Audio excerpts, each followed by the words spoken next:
Welcome back. Let's talk to Marc Ostwald. He is a strategist for ADMISI. That was pretty good on a Friday morning. Morning to you, Marc. Good morning. Right, let's talk non-farm payrolls. That was the number that I used to trade on a monthly basis, that I could pay my mortgage or not, depending on which way I called it. The median forecast, 180,000. How big a number is this month? Well, the actual payrolls number not necessarily going to be the big one. So we've got a median forecast of 180,000. I think the whisper number on the street, despite the weak ADP number that we had earlier in the week, or weaker than expected, it wasn't weak, is probably nearer 200,000, with expectations that last month, which was very strong at 222, might be revised up along with the previous months by something. Revised up? Yes, okay. By 10 to 20,000. So that would be a very solid payrolls number.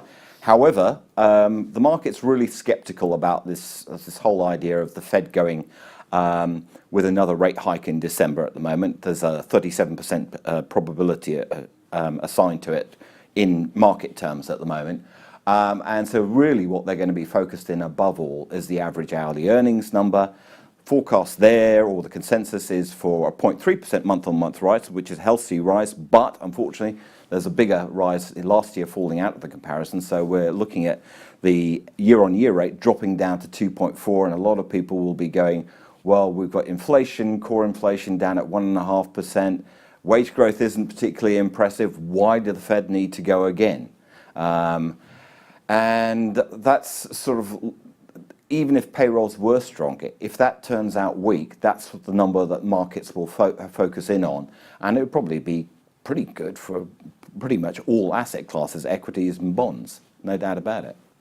So in terms of the FOMC interest rates, okay, is this still the key number for them to look at on a monthly basis? Well, they'll look at a lot of the detail. They like to look particularly at things like the underemployment rate, which rose last month a little bit, but it's now close to where it was before. The low in the previous cycle was 7.9.